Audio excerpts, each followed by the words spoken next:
اعوذ باللہ من الشیطان الرجیم بسم اللہ الرحمن الرحیم الحمد للہ رب العالمین والصلاة والسلام علی اشرف الانبیاء والمرسلین وآلہ الطیبین الطاہرین اعوذ باللہ من الشیطان الرجیم ورفع ابویہ علی العرش وخروا له سجدا وقال یا ابت هذا تأویل رؤیای من قبل قد جعلها ربي حقا وقد أحسن بي إذ أخرجني من السجن وجاء بكم من البدو من بعد أن نزغ الشيطان بيني وبين إخوتي إن ربي لطيف لما يشاء إنه هو العليم الحكيم سورہ یوسف آیت 100۔ اور یوسف نے اپنے والدین کو تخت پر بٹھایا، وہ سب ان کے آگے سجدے میں گر پڑے، اور یوسف نے کہا اے ابا جان، یہی میرے اس خواب کی تعبیر ہے جو میں نے پہلے دیکھا تھا، تحقیق میرے رب نے اسے سچ کر دکھایا، اور اس نے سچ مجھ پر احسان کیا۔ جب مجھے زندان سے نکالا، بعد میں اس کے شیطان نے میرے اور میرے بھائیوں کے درمیان فساد ڈالا، آپ کو صحرا سے یہاں لے آیا۔ یقیناً میرا رب جو چاہتا ہے اسے تدبیر خفی سے انجام دیتا ہے، یقیناً وہی بڑا دانا حکمت والا ہے۔ حضرت یوسف علیہ السلام نے اپنے والدین کو عرش پر بٹھایا۔ عرش سے مراد تخت ہے، تخت سلطنت، تخت حکومت۔ اس سے بظاہر یہ لگتا ہے کہ تخت شاہی کے اوپر بٹھایا ہے، لیکن ضروری نہیں ہے تخت شاہی پر بٹھایا ہو سکتا ہے حضرت یوسف اپنے لیے بھی اپنی وزارت سے مربوط ایک تخت ہو، اس پر حضرت یوسف نے اپنے والدین کو بٹھایا ہو۔ بعض لوگوں کا یہ خیال ہے کہ حضرت یوسف مصر کے بادشاہ بن گئے تھے، لیکن ایسے شواہد قرآن سے نہیں ملتے۔ قرآن شاہان مصر میں یوسف کا نام نہیں آتا، اور قرآن ایک جگہ ملک کہہ کے بادشاہ کا ذکر کرتا ہے، اور دوسری طرف عزیز مصر کر کے یوسف کا ذکر کرتا ہے۔ یوسف کو عزیز اور بادشاہ کو قرآن ملک کہتا ہے، لہٰذا یہ تخت جو ہے وہ تخت شاہی ہونا ضروری نہیں ہے، وزارتی تخت ہو سکتا ہے۔ اس کے اوپر حضرت یوسف نے اپنے والدین کو بٹھایا، اور ظاہر ہے کہ والدین کو تخت پر بٹھایا ہوگا، اس میں ابویہ یعنی والدین کا ذکر ہے۔ اس کا مطلب یہ ہے کہ جب حضرت یعقوب مصر میں داخل ہوئے اور یوسف کے دربار میں جب داخل ہوئے، تو اس میں یوسف اور ان کے برادران اور والدین ہی ہوں گے، اور دیگر لوگوں کا وہاں موجود ہونا ضروری نہیں ہے، بلکہ ابوین والدہ کو بھی جب تخت پر بٹھایا تو اجنبی لوگ وہاں نہیں ہوں گے، صرف ان کی اولاد وہاں موجود تھی۔ اور اس وقت صورتحال یہ ہو سکتی ہے کہ حضرت یوسف جو ہے وہ داخل ہو گئے اس ایوان میں داخل ہوئے جہاں والدین بیٹھے ہیں تخت کے اوپر، اور اولاد یعقوب وہاں ان کے برادران بیٹھے ہیں۔ یوسف وارد ایوان ہوتے ہیں تو پھر سب جو ہے یوسف کے لیے سجدے میں گر جاتے ہیں، تعظیم کرتے ہیں۔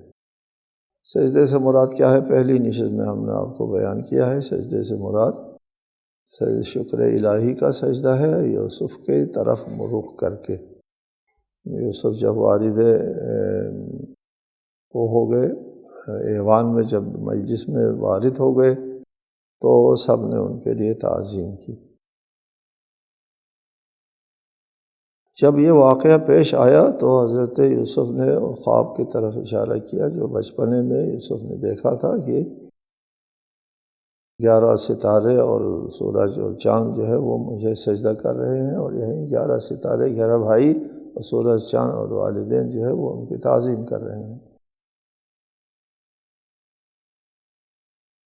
پھر فرمایا کہ وقد احسن بی، میرے رب نے میرے ساتھ یہ احسان فرمایا، اذ اخرجنی من السجن، مجھے زندان سے نکالا، ایک احسان یہ ہوا، اور دوسرا احسان وجاء بکم من البدو، اور آپ لوگوں کو دیہات سے اور صحرا سے نکال کے یہاں شہر لے آئے۔ ادھر تھوڑی سی بحث ہے کہ حضرت یعقوب کو کنعان سے نکال کر کے مصر لے آیا گیا، اس کو احسان قرار دیا اللہ کا، اور کنعان کو دیہات کہہ دیا، بدو دیہات کہہ دیا، اور مصر جو ہے وہ شہر ہے، تمدن ہے، اور وہاں کنعان میں کوئی تمدن نہیں تھا۔ یہاں ایک سوال آتا ہے کہ اللہ تعالیٰ نے ہمیشہ انبیاء علیہم السلام کو شہروں میں اور جن تہذیبوں میں مبعوث ہوئے انبیاء، ان تہذیبوں کے مراکز میں مبعوث کیا، مراکز میں مبعوث کیا ہے۔ یہ کیسے ہو سکتا ہے کہ اس وقت مصر جو ہے وہ تمدن کا مرکز ہے اور کنعان جو ہے وہ اس کو بدو کہہ دیا اور صحرا کہہ دیا؟ جواب یہ ہے کہ بات جو ہے وہ نسبی ہے۔ اس وقت جو تمدن کا مرکز تھا، صحیح ہے مصر تھا، اور کنعان میں اس پائے کا تمدن تو نہیں تھا، لیکن مذہبی اور دینی اعتبار سے تمدن جو ہے وہ کنعان میں حضرت یعقوب کے پاس آبادی تھوڑی تھی، ایک گاؤں اور ایک بستی میں رہتے تھے، ہو سکتا ہے وہ آبادی جو ہے وہ بہت بڑا تمدن، بہت بڑا شہر نہ ہو، لیکن ایک فکری مرکز کے اعتبار سے اور دینی مرکز کے اعتبار سے اور الہی پیغام کے اعتبار سے تمدن حاصل تھا کنعان کو۔ جس طرح رسول اکرم جو ہے مکہ میں مبعوث ہوئے، مکہ جو ہے اس وقت کوئی تمدن یافتہ شہر نہیں تھا، اس زمانے میں تمدن زیادہ ایران میں اور یا روم میں، روم بہت زیادہ تمدن یافتہ تھا اس وقت مکہ کی بنسبت، اور ایران زیادہ تمدن یافتہ تھا اس وقت بھی۔ مصر اور ہندوستان بہت زیادہ تمدن یافتہ علاقے تھے مکہ کی بنسبت، لیکن مکہ کو قرآن نے ام القری قرار دیا ہے، تمام شہروں اور تمام آبادیوں کا مرکز ہے، لہٰذا الہی نقطہ نظر سے مرکزی حیثیت کنعان کو حاصل تھی، نہ مصر کو۔ آگے فرمایا رب قد آتیتنی من الملک وعلمتنی من تأویل الاحادیث فاطر السماوات والارض انت ولی فی الدنیا والآخرہ توفنی مسلما والحقنی بالصالحین۔ اے میرے رب، تو نے مجھے اقتدار کا ایک حصہ عنایت فرمایا۔ آتیتنی من الملک، من کی وجہ سے حصہ ہم سمجھ سکتے ہیں، اور اس سے بھی ایک اندیہ ملتا ہے کہ حضرت یوسف بادشاہ نہیں تھے، وہاں کی سلطنت کا حصہ ضرور تھے۔ آتیتنی من الملک وعلمتنی من تأویل الاحادیث، اور ہر بات کے انجام کا علم دیا۔ آسمانوں اور زمین کے پیدا کرنے والے، تو ہی دنیا میں میرا سرپرست، انت ولی فی الدنیا والآخرہ، تو ہی دنیا میں بھی میرا سرپرست ہے اور آخرت میں بھی۔ مجھے دنیا سے مسلمان اٹھا لے اور نیک بندوں میں شامل فرما۔ حضرت یوسف جب اپنے والدین اور بھائیوں کے ساتھ دربار میں بیٹھتے ہیں اس وقت بجائے اس کے کہ وہ اپنی حیثیت جتانا شروع کر دے، اپنے کمالات کا قصیدہ پڑھنا شروع کر دے جو عام چھوٹے موٹے لوگ کرتے ہیں کہ میں نے یہ کیا، میں نے یہ کیا تو پھر یہ ہوا وغیرہ، وہ میں کرنے کی جگہ رب رب کرتے ہیں۔ اللہ کی طرف سے مجھے یہ عنایت ہوئی، اللہ تعالیٰ نے مجھے یہ تعویل الاحادیث کی تفسیر پہلے ہو گئی ہے۔ تعویل احادیث یعنی تمام امور کے انجام کار کا علم مجھے عنایت فرمایا۔ ہمیشہ انبیاء علیہ السلام کو علم تعویل یعنی ہر کام بات کے انجام کا علم دیا جاتا ہے۔ یہ اپنی جگہ ایک تفصیلی گفتگو ہے، وہ انشاءاللہ 16ویں پارے میں اس کا ذکر آئے گا، جب حضرت موسیٰ ایک عبد خدا سے تعلیم حاصل کر رہے تھے اور اس عبد خدا نے کشتی توڑ دیا اور ایک لڑکے کو قتل کیا اور حضرت موسیٰ سے رہا نہیں گیا، تو وہاں اس بات کی تفصیل آئے گی کہ انبیاء کو تعویل الاحادیث ہر بات کے انجام کا علم دیا جاتا ہے۔ انت ولی فی الدنیا والآخرہ، تو دنیا میں اور آخرت میں بھی میرا مولا ہے، ولی ہے۔ ولی سرپرست ہے، جس کے قبضہ قدرت میں انسان کا معاملہ ہوتا ہے، وہی ان کا ولی ہوتا ہے۔ توفنی مسلما والحقنی بالصالحین، مجھے مسلمان اٹھا لے، یعنی میرا عاقبت خیر ہو، میرا عاقبت اسلام اور مسلمان کی حیثیت میں ختم ہو جائے۔ انسان کو یہ بھی ایک مضمون ہے، انسان اپنے عاقبت کے بارے میں، انجام بخیر کے بارے میں بہت زیادہ سوچنا چاہیے کہ ایک زندگی انسان جو ہے وہ دین میں رہتا ہے اور آخر عمر میں دین سے نکل کر کے چلا جاتا ہے۔ اس لیے انبیاء علیہ السلام اس بات کی دعا کرتے توفنی مسلمہ، آخری جو انجام کی صورتحال ہے وہ مجھے اس دنیا سے اٹھا لے، مسلم اٹھا لے۔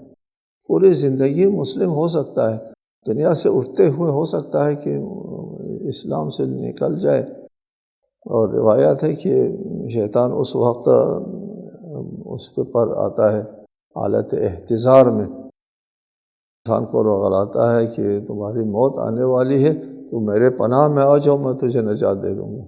وہ اس کے پناہ میں جاتا ہے اور اسلام سے نکل کر اس کو موت آ جاتی ہے۔ اس کا بہت خطرہ ہوتا ہے کہ انجام بخیر جو ہے وہ عاقبت بخیر کے لیے بہت زیادہ دعا مانگنا چاہیے ہم سب کو۔ ذالک من انباء الغیب نوحیہ الیک وما کنت لدیہم اذ اجمعوا امرہم وہم یمکرون۔ یہ غیب کی خبروں کا حصہ ہے جنہیں ہم آپ کی طرف وحی کر رہے ہیں، وگرنہ آپ اس وقت ان کے پاس موجود نہ تھے جب وہ اپنا عزم پختہ کر کے سازش کر رہے تھے۔ وہ اس سورہ یوسف کے شان نزول کے بارے میں بتاتے ہیں، روایات موجود ہیں کہ یہود نے آ کر کے کہا کہ اگر آپ نبی ہیں تو پھر یوسف کا کیا واقعہ تھا وہ بیان کرو۔ یوسف کا واقعہ اس سورہ یوسف میں بیان ہوا تفصیل سے، اور اس تفصیل سے بیان ہونے کے بعد یہ توقع تھی کہ لوگ ایمان لے آئیں گے، لیکن لوگوں نے ایمان نہیں لانا تھا۔ اس لیے اگلے آیت میں ہے وَمَا أَكْثَرُ النَّاسِ وَلَوْ حَرَصْتَ بِالْمُؤْمِنِينَ، کہ مکے میں کوئی تعلیم نہیں تھی، پڑھے لکھے لوگ نہیں ہوتے تھے کہ کہا جائے کہ حضرت رسول نے یہ کہانی جو ہے وہ تورات و انجیل سے لے کر کے نقل کیا ہے۔ تورات پڑھنے والے، انجیل پڑھنے والے کوئی نہیں تھا وہاں پہ۔ خود رسالت مآب نے بھی انسان کی کھینچی ہوئی کسی لکیر کو نہیں پڑھا۔ وہ لوح محفوظ سے پڑھ کر کے آئے ہیں، انسانی لکیروں کے محتاج نہیں تھے، اور کسی بھی لکیر کو آپ نے نہیں پڑھا۔ یہ رسالت مآب کا ایک معجزہ ہے، ان کے رسالت کے اوپر بہت بڑا معجزہ ہے کہ آپ نے کسی انسان کی کھینچی ہوئی لکیر کو نہیں پڑھا۔ یعنی بشری ذرائع تعلیم کبھی استعمال نہیں کی۔ رسالت مآب نے پڑھا نہیں لکھا نہیں کا مطلب یہی ہے کہ بشری ذرائع تعلیم استعمال نہیں کی، عرضی نظام تعلیم کے ذریعے تعلیم کے ذریعے کوئی معلومات حاصل نہیں کیا، یہ سب ملکوتی۔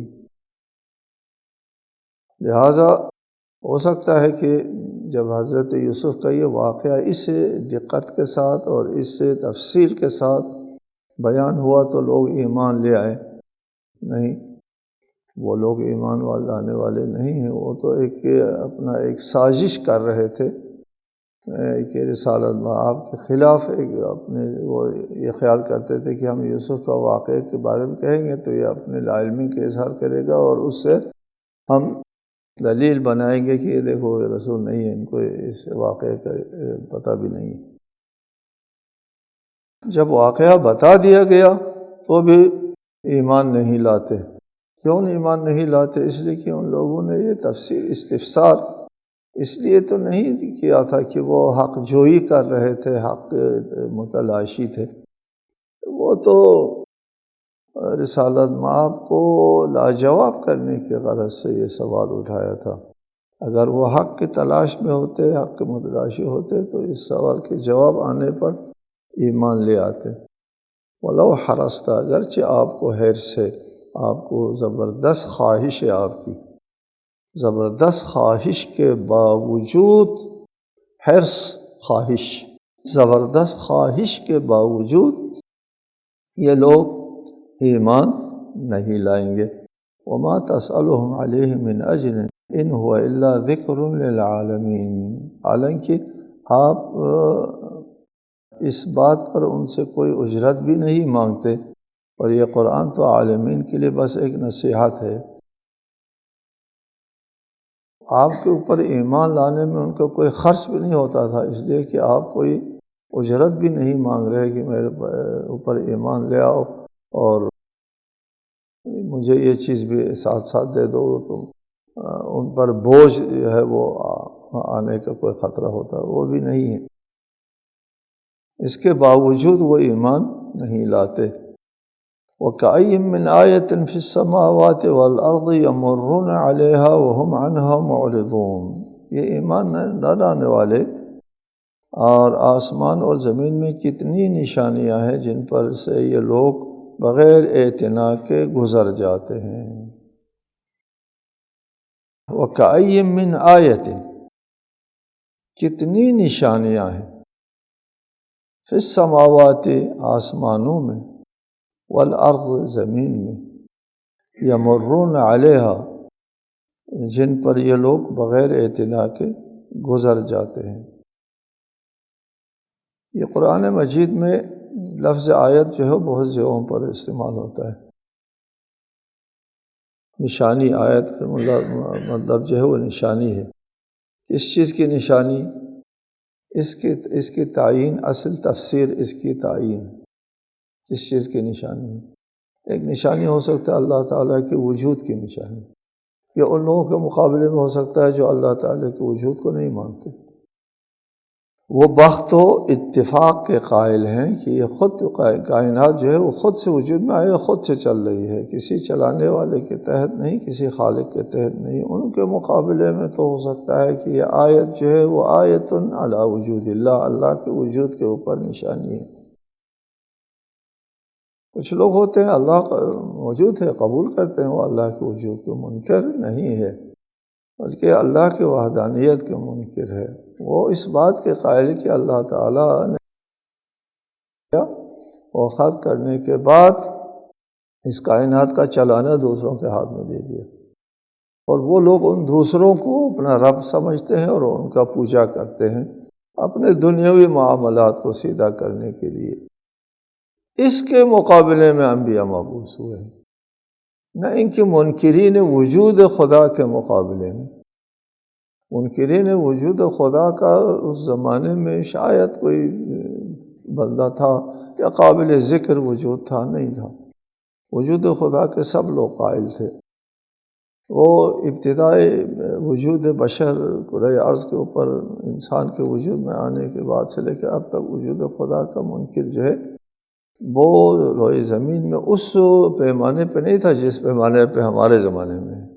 اس زمانوں میں نہیں تھا، اس لیے کہ اس زمانے کے لوگ کا جو ہے اپنے فطرت کے زیادہ قریب تھے، اور اب انسانی خواہشات نے ترقی کی ہے اور خواہشات جو ہے وہ زیادہ حاکم ہو گئے انسانوں کے اوپر، تو وجود خدا بھی زیر سوال لے آیا، ورنہ ابتدائی انسانوں میں وجود خدا کے اوپر کوئی سوال نہیں ہوتا تھا۔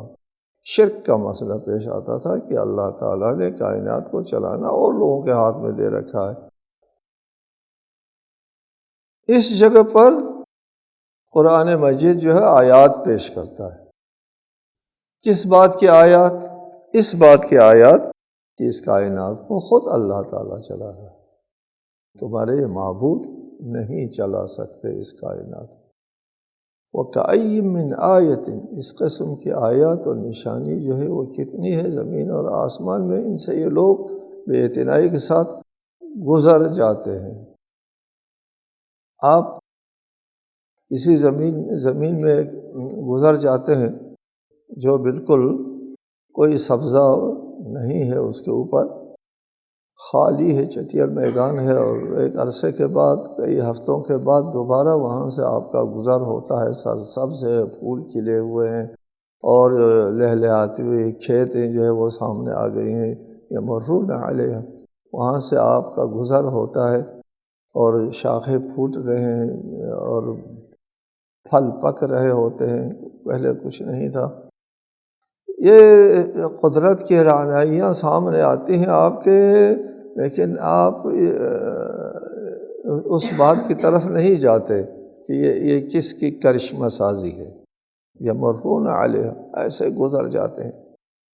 کچھ لوگوں نے یہاں پر ایک تفسیر کی ہے، اس آیت کی تفسیر یہ کی ہے، یمرون علیہا، آسمانوں میں کتنے نشانیاں ہیں اللہ تعالیٰ کی اور زمین میں کتنی نشانیاں ہیں، وہ یمرون ان پر سے گزر جاتے ہیں سے مراد زمین کی حرکت ہے، حرکت انتقالی کی، سال میں جو زمین جو ہے ایک بہت بڑے دائرے میں چکر کاٹتی ہے، وہ مراد ہے۔ ہمارے نزدیک بہت بعید بات ہے، بعید از فہم عادی مردم، لوگوں کے فہم عادی سے انتہائی بعید ہے، اور اس وقت کے فہم کے مطابق بھی یہ دیکھنا کہ ہم کرۂ ارض کے اوپر بیٹھے ہیں اور بہت سے جس فضا میں ہماری زمین چکر کاٹتی ہے اس فضا میں روزانہ ہم کو نئے نئے مناظر نظر آتے ہیں، ایسا نہیں۔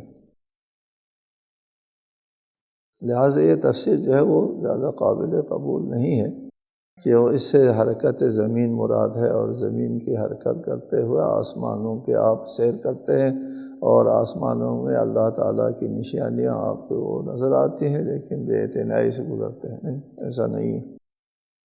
بلکہ ان نشانیوں سے شب و روز ہمیشہ آپ آسمان کا نظارہ بھی کرتے ہیں تو اس پہ سے ایسے ہی گزر جاتے ہیں۔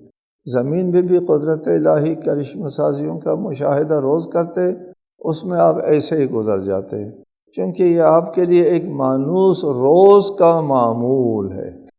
جب مانوس چیز ہے، روز کا معمول ہے، تو آپ کہتے ہیں یار کون سی بات ہوئی جس پر انسان کو سوچنا پڑے اور انسان کی توجہ مبذول ہو جائے، یہ تو روز کا معمول ہے۔ اس کو روز کا معمول قرار دے کر کے یہاں سے بے اعتنائی کے ساتھ گزر جاتے ہیں، ان میں غور و فکر نہیں کرتے، غور و فکر نہیں کرتے۔ پہلے بھی بہت سے آیات کی تشریح میں ہم نے بیان کیا ہے کہ یہ دانہ جب خاک کے نیچے جاتا ہے، دانہ خاک کے نیچے جاتا ہے اور پھر اس میں فَإِذَا أَنزَلْنَا عَلَيْهَا الْمَاءَ اهْتَزَّتْ وَرَبَتْ، اور زمین میں جب زمین کے اوپر جب پانی پڑتا ہے تو پھر اس میں لرزش آ جاتی ہے اور پھر نمو شروع ہو جاتی ہے، نشو و نما شروع ہو جاتا ہے۔ یہ اللہ تعالیٰ کی تخلیقی عمل ہے۔ یہ رزق دینا یہ خلق سے علیحدہ چیز نہیں ہے، قابل تفریق نہیں ہے۔ خلق اور رزق، خلق، اور وہ مشرکین اللہ کو خالق جانتے، خالق سمجھتے تھے، خالق مانتے تھے، رازق نہیں مانتے تھے۔ یہ قرآن مجید نے بہت سی جگہوں پر استدلال کیا ہے خالق ہی رازق ہے، اس لیے کہ رزق دینا، اس دانے کو شگافتہ کرنا، اس کے سینے کو چیر کر کے اس میں سے پھر دوبارہ دانہ نکالنا تخلیق ہے، تخلیق اور ترزیق۔ خلق اور رزق قابل تفکیک نہیں ہے، لیکن اس سے لوگ غافلانہ گزر جاتے ہیں اور اس پر توجہ نہیں دیتے۔ السلام علیکم ورحمۃ اللہ وبرکاتہ۔